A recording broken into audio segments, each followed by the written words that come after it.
إن الحمد لله نحمده ونستعينه ونستغفره ونعوذ بالله تعالى من شرور أنفسنا وسيئات أعمالنا. من يهده الله فلا مضل له ومن يضلل فلا هادي له، وأشهد أن لا إله إلا الله وحده لا شريك له جل عن الشبيه والمثيل والكفء والنظير، وأشهد أن محمدًا عبده ورسوله وصفيه وخليله وخيرته من خلقه وأمينه على وحيه، أرسله ربه رحمة للعالمين وحجة على العباد أجمعين، فهدى الله تعالى به من الضلالة وبصر به من الجهالة وكثر به بعد القلة وأغنى به بعد العيلة، فصلوات الله وسلامه عليه وعلى آله الطيبين وأصحابه الغر الميامين، ما اتصلت عين بنظر ووعت أذن بخبر، وسلم تسليما كثيرا. أما بعد، أيها الإخوة المسلمون، جعل الله تعالى جميع الخلائق سواء من الجن والإنس والملائكة، وسواء كانوا من الحيوانات كبرت أو صغرت، جعلهم الله تعالى على مراتب متنوعة يتفاوتون ويختلفون في قدراتهم وفي قواهم وفي مستويات قوتهم أو ضعفهم. وحرم الله تعالى على من زاده نعمة من قوة في جسد أو في مال أو في منصب أو في غير ذلك، حرم الله تعالى عليه أن يظلم من تحته، بل أمره الله جل وعلا بالإحسان إليه، فقال الله سبحانه وتعالى في الحديث القدسي: يا عبادي إني حرمت الظلم على نفسي وجعلته بينكم محرما فلا تظالموا. لا يظلم أحد منكم الآخر فيضره في جسده أو ينقصه في ماله أو يهتك عرضه أو يتكلم عليه في مقامه أو يؤذيه بأي نوع من أنواع الأذى.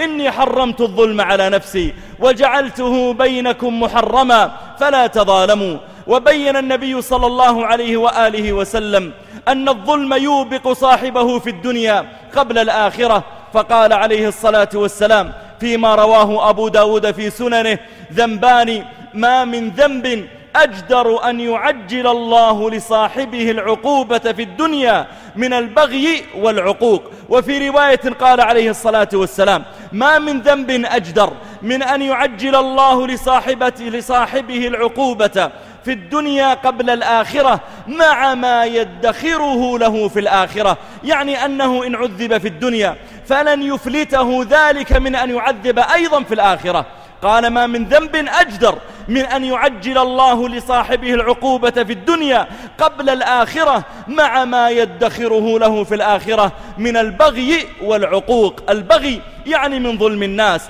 ألا فليستمع إلى ذلك: من يظلم الناس بأكل أموالهم أو تأخير رواتبهم أو الاعتداء عليهم في أجسادهم أو هتك أعراضهم أو ربما آذاهم بلسانه لأنهم لا يستطيعون الانتصار منه، ما من ذنب أجدر من أن يعجل الله لصاحبه العقوبة في الدنيا، يعاقبه في بدنه فيمرض، يعاقبه في ولده فيعقه، يعاقبه في ماله فيفتقر، يعاقبه في سمعته فيفتضح، يعاقبه في قلبه فيصيبه من الكآبة والقلق والذل والقهر ما لا يجده أبدا عند غيره بسبب البغي الذي يبغيه على الناس. يعجل الله تعالى عقوبته في الدنيا. هذا الظلم كم من أجساد بسببه سقمت، وكم من أقوام بسببه افتقرت، وكم من أسر بسببه شتتت، وكم من أعراض بسببه فضحت، وكم من أقوام كانت عزيزة فذلت بسبب أنهم استعملوا